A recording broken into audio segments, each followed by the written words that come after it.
sad how everything went down in my life at this point.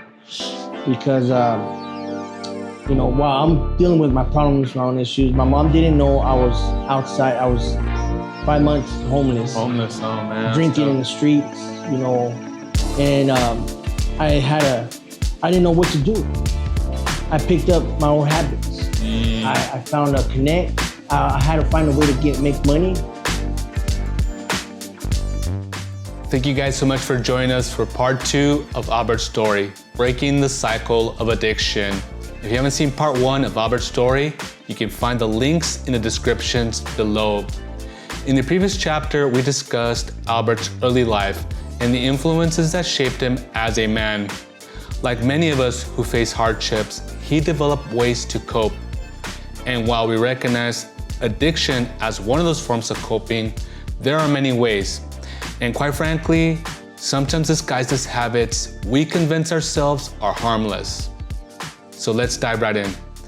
And wait, actually, before we get started, today I will be creating a portrait for Albert that I will reveal in the end. All right, let's dive right in.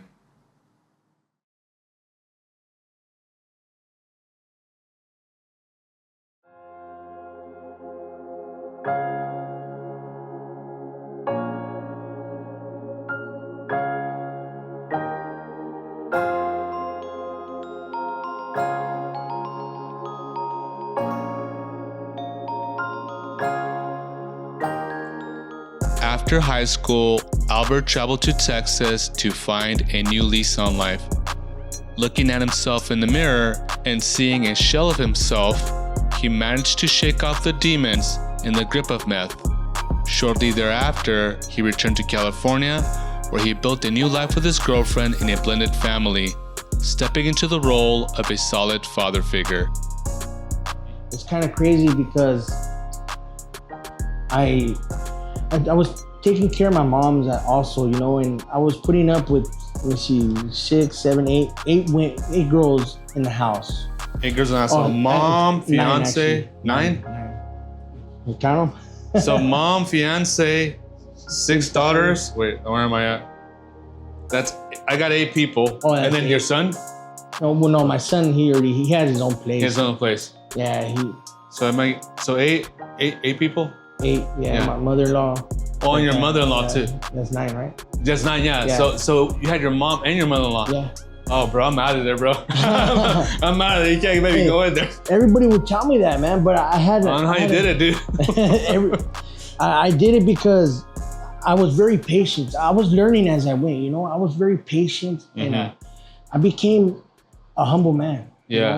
And I think that was the something working within me, which I'm gonna be real with you. I think it was the Holy Spirit, man, that was keeping me showing me how to be humble and be patient with others and how to respect myself more. Little by little, I would eventually give up drinking, but problems as much as I tried pushing forward that way, evil kicked in more. Something kept pushing back the direction, Studies suggest that when people who have recovered from addiction face significant trauma or major setbacks, the risk of relapse is probable without recovery programs in play.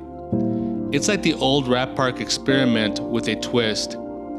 Even if someone builds a supportive community, they also need safety nets and ways to handle those high-stress moments to stay on track.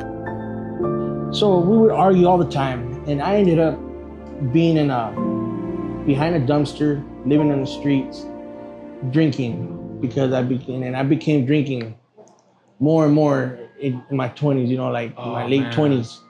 Did she kick you out to the curb, or you? She would kick me out at times, but I'd come back. Oh, it's like, mija, I'm here. Yeah, hey, man, come on, open the door. Don't be like that. You know you love me. Yeah, get out of here. Don't call my brother. Nah, you don't have to call him. Just let me in. Let me sleep on the floor at least. That reminds me of the movie, remember La Bamba? Yeah. The brother that drinks a lot? Yeah. Like, let me in. It was kind of like that, man. But I was in the backyard. Yeah. I jumped the fence in the backyard. But that guy was violent, bro. Remember that movie? Yeah. That guy was aggressive, dude. Yeah. When he got drunk. But you weren't aggressive or anything like that. You were. No, I was more, sentimental, but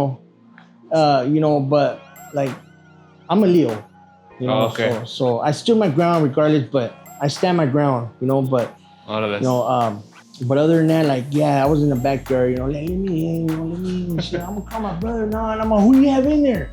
Who do you have in there? I know there's somebody in there. Who you hiding? She's like, get out of here, Albert. And she was on the phone with her brother. I'm like, shoot, But you better start running, brother. Yeah, So I was like, wow. So because in my mind, I'm thinking, why is she creating all this if she knows that she's pushing me like to do this? Drink more and more, like with the problems and all this stuff. And by that time, my mom's already in a nursing home. That's kind of sad how everything went down in my life at this point, because while I'm dealing with my problems, my own issues, my mom didn't know I was outside. I was 5 months homeless. Oh man. Drinking in the streets, and I didn't know what to do. I picked up my old habits. I found a connect. I had to find a way to make money because I couldn't find a job out there. It was really hard. There's no jobs out there at all. Breakfast, lunch, and dinner was a bottle of VSOP, a bottle of E&J or vodka, or whatever. Damn. You catch me with a bottle of vodka in my back pocket all the time. And I would have that and the bottle of E&J in my hand. Just walking down the street with my shirt off, just because it'd be hot in the summer, it'd be hot. And there was times where it'd be cold, I'd have to hide in between walls. So the wind wouldn't, hit me, because I'd be cold, man. I'd be, just like this, And I would drink myself to the point where I passed out so I wouldn't feel the coldness. Oh, man. After being turned away from the home he'd hoped to build, Albert found himself back on the streets. In that harsh reality, survival became a daily fight. To get by, he started selling what he once used, and the grip of the street life pulled him deeper into trouble. Then came the night that nearly ended it all. In an abandoned theater where he sought refuge, Albert was brutally attacked and left for dead. I was in the streets for like 5 months. Of course, I was homeless. I didn't have nowhere. There was a movie theater that I'd sneak into, and I sleep there. I would fall asleep there, and I knew the guy there too. But I fell asleep there maybe twice. But I actually wanted to go see a movie, so I snuck in there and I watched the movie. And I guess I would have my bottle of liquor, with me, enjoying the movie, I think it was Avengers I was watching back in those days. I think I was taking bath for my legs. This guy was sneaking into the movies and sleeping there. By myself, I'm like, forget my girl, she don't care about me. This is actually even better than hers. You know what I mean? So I'm enjoying myself, and I just hear a lot of mumbling behind me, like what? And I was telling these dudes to be quiet. They were youngsters, I heard. They were like 18 or 19. And from what I know, because this is all I do remember, just waking up at the hospital, the ER, in the surgery room, actually. That's all I remember. From what she told me, that someone called her and said that, because I was wearing the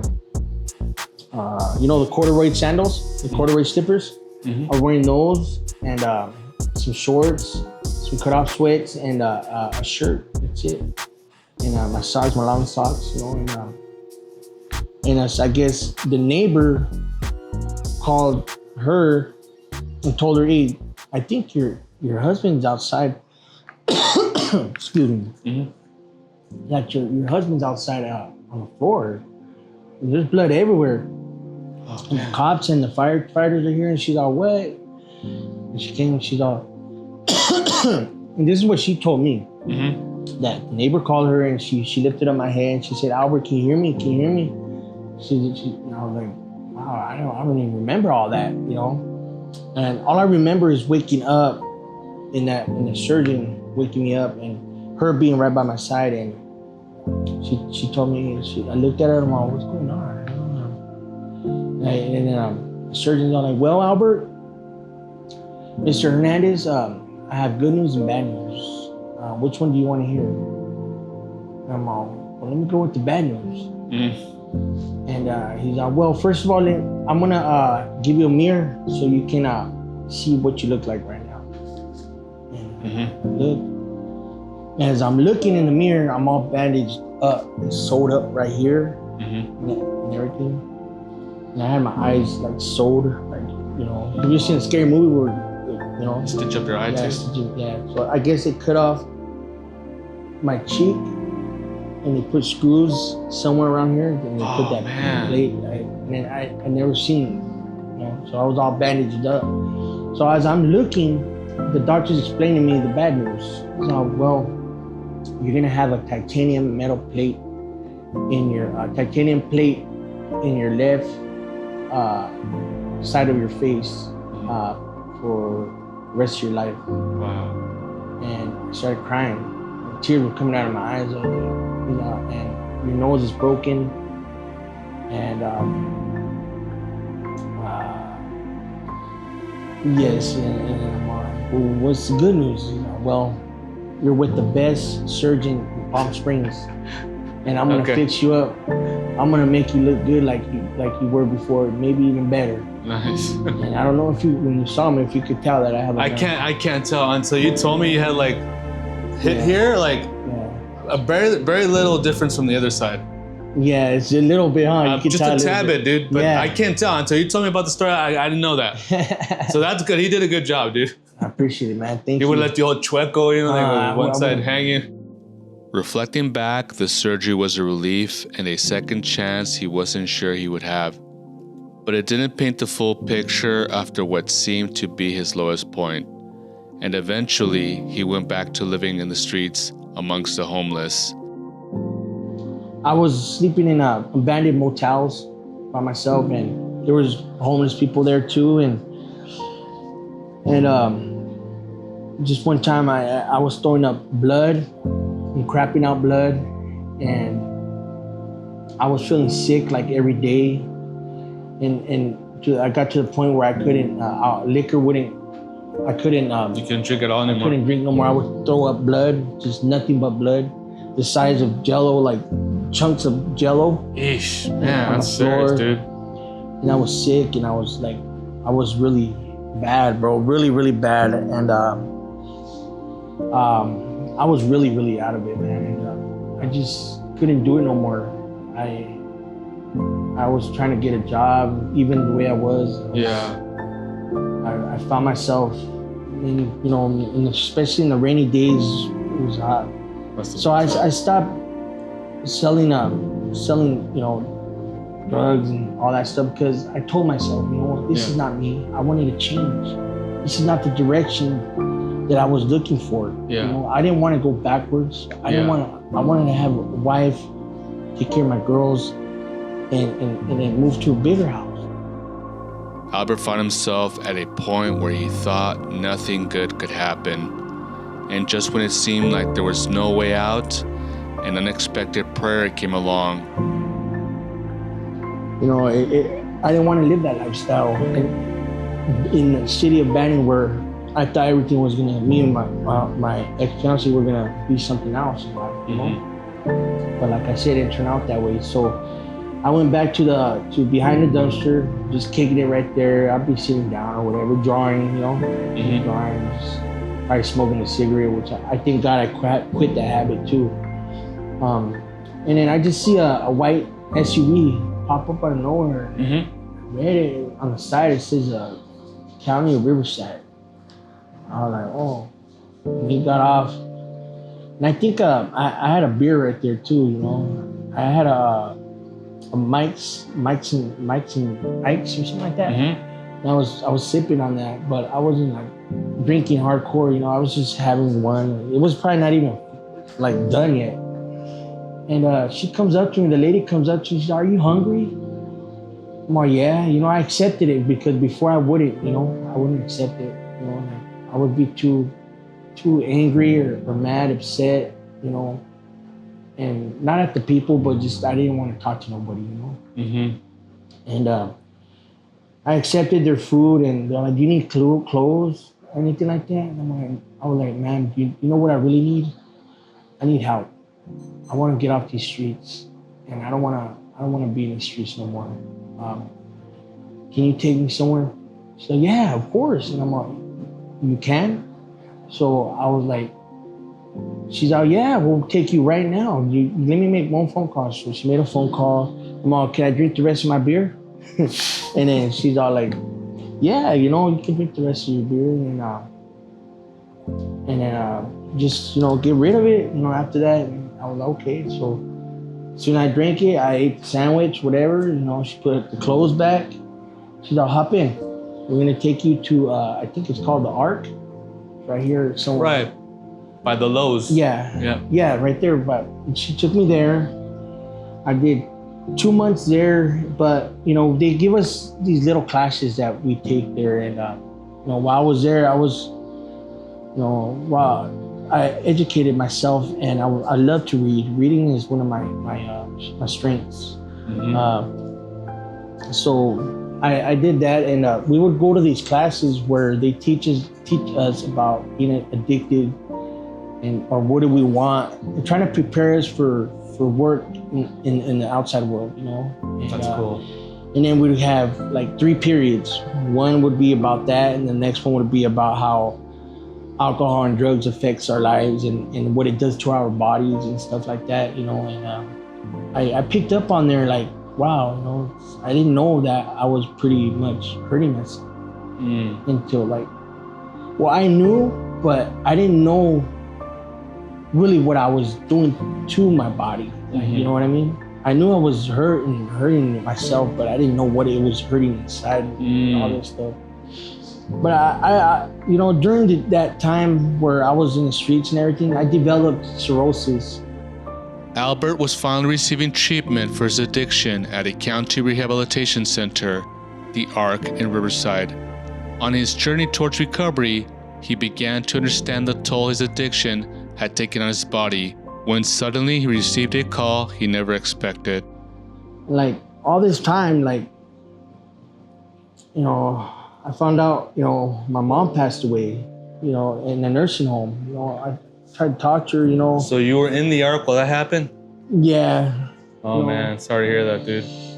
I was in the Ark, and I would still try to keep contact with my mom, but the nurses wouldn't pass me the phone. I don't know why. It sucked, man. And that's what made things horrible for me, But when I told her, bow your head down, repeat after me. We did prayer, the Lord's Prayer, the sinner's prayer, and I was praying out of my heart. And I told her, "Mom, you're going to a better place." She sounded really tired, tired and frustrated. And I'm like, "Te tratan bien? Did they treat you right in there?" And she's like, "Yeah, mijo." But my mom, she always hid a lot of things from me, and which I don't like when she did that, because she knew I would take care of it in a minute. Mm-hmm. And it broke my heart, man. And I was holding in my tears. I didn't want to cry. So I told her, "Mom, you said amen. And I'm all, you're gonna be in a better place. You're gonna be in a mansion. It'll be white gold and crystals, everything. It's gonna be." And she's like, "Yeah, mijo." I'm like, "Yeah, and I'm gonna see you there too. I'm gonna visit you." I'm like, "Okay, mijo." She's "Mom, I'm gonna let you go now." And the reason why I told her I'm gonna let you go now is because I couldn't hold the tears no more. And I told her, "Mom, I gotta go." "Okay." And she's like, "Okay, mijo, I love you." And I'm like, "I love you too, Mom." And we clicked, and I broke down, man. I broke down, and then I just ended up doing what I was doing, and then the next day I received 3 days later. I think it was 3 days later. I received a phone call from my dad. My dad's all like, "Mijo, your mom passed." And I'm like, "What?" I went crazy, man. I went crazy for a little bit, and then I got confused. These were like little stages. I went kind of crazy, then I got confused. Then I didn't know whether to believe it or not, and I thought I was in a dream. And it kept on repeating itself. And I'm like, "Wait, hold on. Let me call my mom real quick. Let me call her up." And I didn't know what to do or what. So, man, it was just horrible.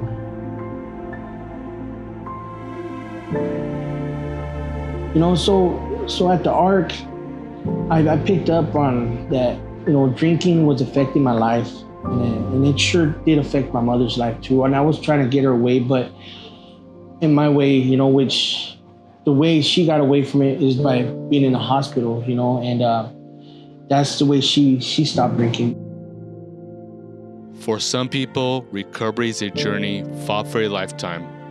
For others, like Albert's mother, it's a battle she waged courageously until the very end. And in witnessing her fight, Albert found a way to carry forward her hope by achieving his own recovery. Now in closing, Albert shares that message of hope.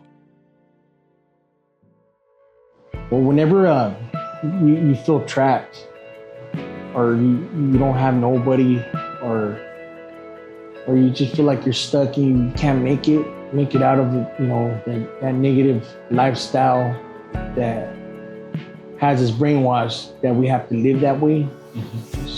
Just know that there's a God, you know, that God's real, and have faith in him, you know.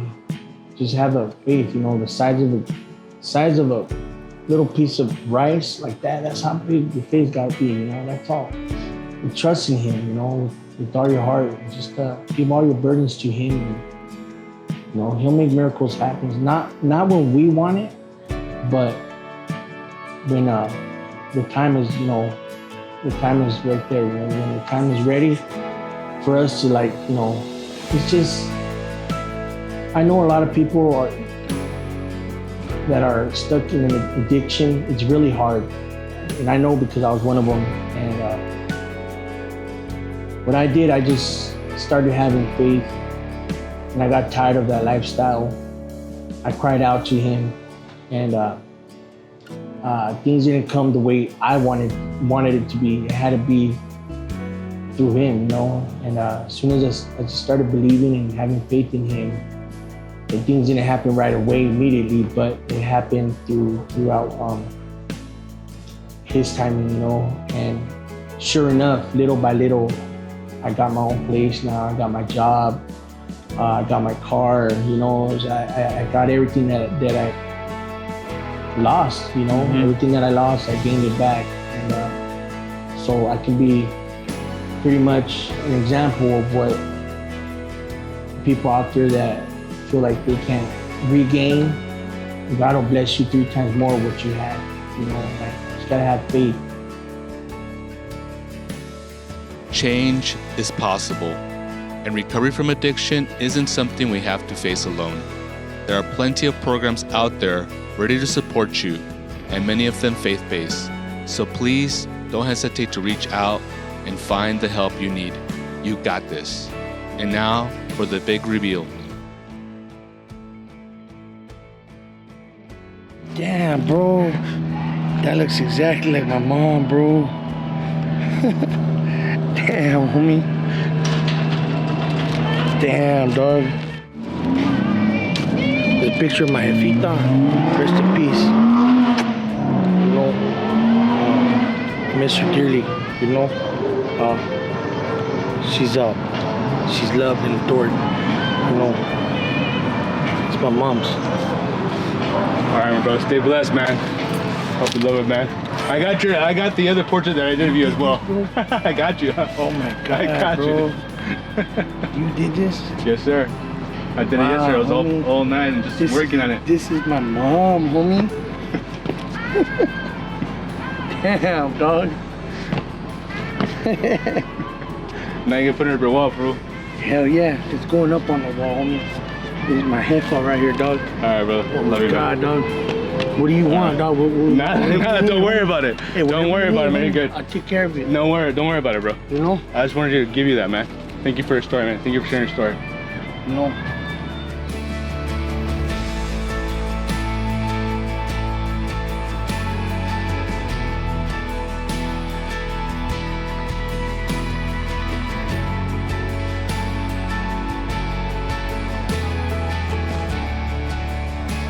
You know, I love this, bro. I'm gonna share this. Hey, it's gonna be in my heart forever, bro. No. Forever bound.